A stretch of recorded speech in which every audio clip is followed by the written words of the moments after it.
Solido Design Automation, we conducted a custom IC market survey. It was just completed recently. It was a blind anonymous survey executed by a third-party firm. We had 246 respondents. It was a second annual survey, so we have year-over-year trend information. So in the next few minutes, what I'll do is present to you the results of that survey. First of all, the different design types that the respondents had. Really, we divided out the categories into 5 categories: AMS, full custom digital, standard cell, RF, and memory design. And you can see year over year, 2015 is the top bar, and then 2016 is the lower bar. And you can see that year over year, it's pretty similar data in terms of the categories of what types of designs the respondents do. What was interesting is we saw a noticeable shift in the nodes that the designers were designing to. We saw a jump from those designers designing 60, 65, 90 nanometers down to 40, 45, 55 nanometers. So this is the regular transition to the more advanced nodes for applications like IoT, automotive. There's also, we're seeing a lot more low power variants at the 40, 45, 55 nanometer nodes that designers are taking advantage of. And also, year over year, there was also a shift from 28 nanometers down to the FinFET nodes, 14, 16, 7, 10 nanometers. And of course, that's to take advantage of for mobile computing applications and high performance computing applications, the power and performance advantages of FinFET devices. In terms of the variation-aware design section of the survey, one of the big noticeable shifts this year compared to last year is now a majority of designers have experienced overdesign issues or respin issues as a result of variation. So because there's more design occurring at those more advanced nodes, there's more impact of overdesign, so needing to get better performance, power, and area, and respin issues as a result of manufacturing variation. And then what's remarkable here is that about 70% of organizations have experienced delay or project delays or respins as a result of variation. So variation is causing more and more of an impact to organizations' schedules and profitability. Looking deeper into the data, from some survey results from 2015, what we found was where variation becomes important. You could see at the 55 nanometer node, that's kind of the tipping point between where variation-aware design becomes from a nice-to-have capability to a must-have capability.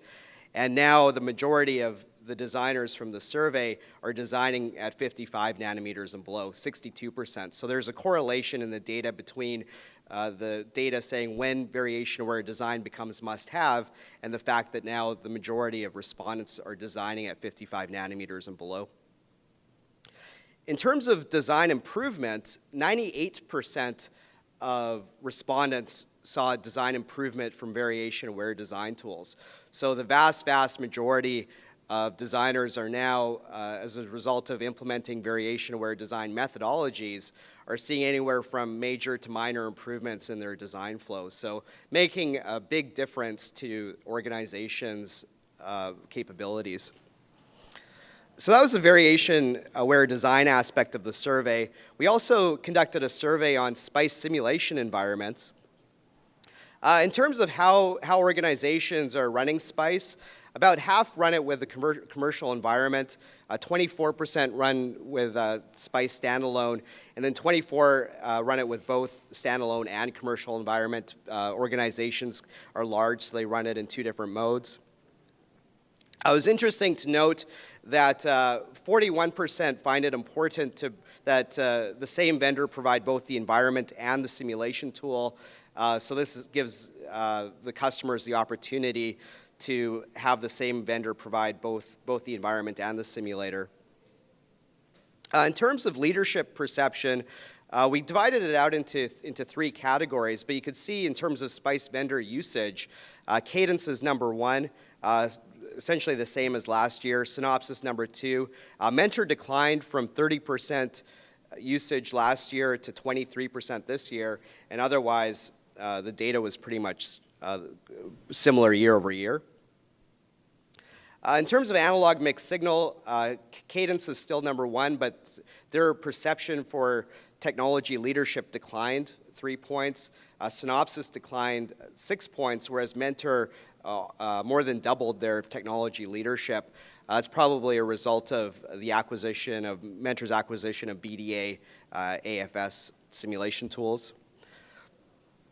On the memory design side, you can see Synopsys increased a little bit, but Cadence is really reducing the lead of Synopsys, probably as a result of the characterization tools that they acquired from Altos. And then Mentor declined technology leadership perception, again, probably because AFS Mega from Mentor is probably not doing as well as originally anticipated.